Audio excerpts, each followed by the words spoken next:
So moving on to the next hidden injury, which is not unrelated to pain, and that is death. Mm. Now, in a time of COVID, this is something one has been thinking about quite a bit, and it's been brought to my attention in various. Yes, and you recently attended a funeral, didn't you? And you wrote about this. You sent Yes. an email to me saying how you found it very dissatisfying, actually, Well, in a again, respect. I mean, this was better than most because this was a funeral of a fellow at King's College, and we had it in the chapel, and you had beautiful music and a procession, and all his old friends turned up. So you had a bit of ritual and a bit of remembrance. But just as more or less the same day, a former student and very close friend of mine, her father died, and she is in Greece, um, and her father had married 3, 4 times, and the most recent wife knew about all the complicated relationships, and for that or other reasons, didn't want any of the children to be participant in their father's memorials or funeral or have the ashes or do anything. Cut them right out. Mm. And so my friend was deeply hurt, and there was no way for her to grieve at all. Um, and so she was going to set up her own little memorial occasions and so on. But what this is all part of is this much larger theme, which many people have explored, which is even in John Donne, ask not for whom the bell tolls, it tolls for thee. Mm. The idea that we as a civilization have a very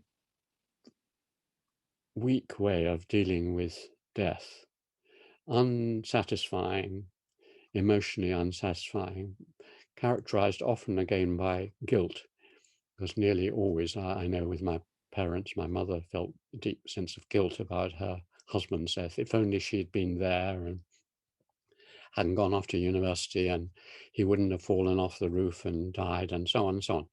So nearly always you feel it was you who partly caused the death. But then not only you, but the people around you who were deeply, um, characteristically, it's happened so many times to all of us. You know, you hear that someone you loved in some way or other died.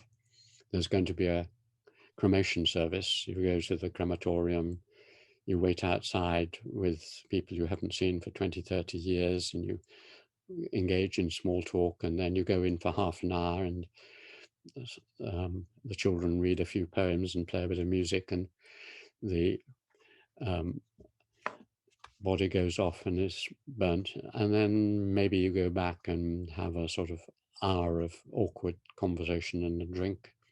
That's it. Now, you see this hidden injury when you're within it.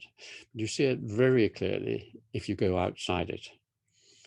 I mean, a Gurung funeral in the Himalayas, which I went to, characteristically, the person dies and you all go off with the body down to the river and burn it and lament it, and all the people cry and so on. And that goes on for um, a few hours and so on. But the guilt and the working through dramatization, the purging through ritual occurs at a specific 49 days afterwards, or a time when the shamans and others say it's an auspicious day. You then have a ceremony called a pui lava, that you do the pui. And the idea is that the dead bodies' spirits have remained in the village. Now you're going to take them up through the villages, up over the Himalayas, up to the land of the origin of the Gurungs, which has been established to be around the Lake Kokanor in northern China, 2,000 miles away. And the shamans and other priests will, through their rituals, take them up there, and then the priests will come back, and then you will throw away the ashes. Now that starts with the shamans drumming, summoning the spirits, and so on the first evening. And then it goes on right through the night where you capture the spirit. You stay up most of the night and a chicken is hung up and you call the spirit into the chicken and you drink the local whiskey and so on and so on. And you have dances round. Goes right through the second day. And you have other complicated battles between the person carrying the spirit's ash, or at least the a bone from the spirit, and then the shamans trying to capture it. And this dance goes on for an hour, and they finally capture it and bring it back into the village. And then you have a big dance, all the men and the women circling back and forth. And then another dance to start taking up, and they recite the myths about the travels. And then they come back. And then the final day, you have big feasts, big dancing, and in the evening you go off in a procession with lights and everything, and you throw the casket with the bone and the ashes into the undergrowth. And the final morning, the husband or wife ties white things around your neck, gives you presents and so on. So you've gone on for 3 days and 2 nights, grieving this person, remembering this person, working through the person. By the end of it, you really do feel catharsis. Mm.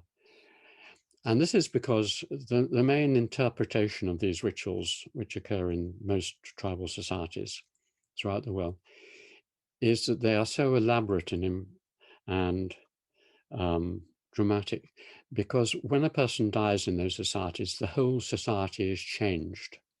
Mm. People in such social structures have a key position in relation to everyone else. So, in the famous series of Malinowski and others, what you're doing in both a funeral and memorial and also in a marriage is you are rearranging social structure. And that is the purpose of ritual. You start it with one situation, you go out into liminality and separateness, where you rearrange things, rethink things, go outside your world, and you come back into a rearranged world.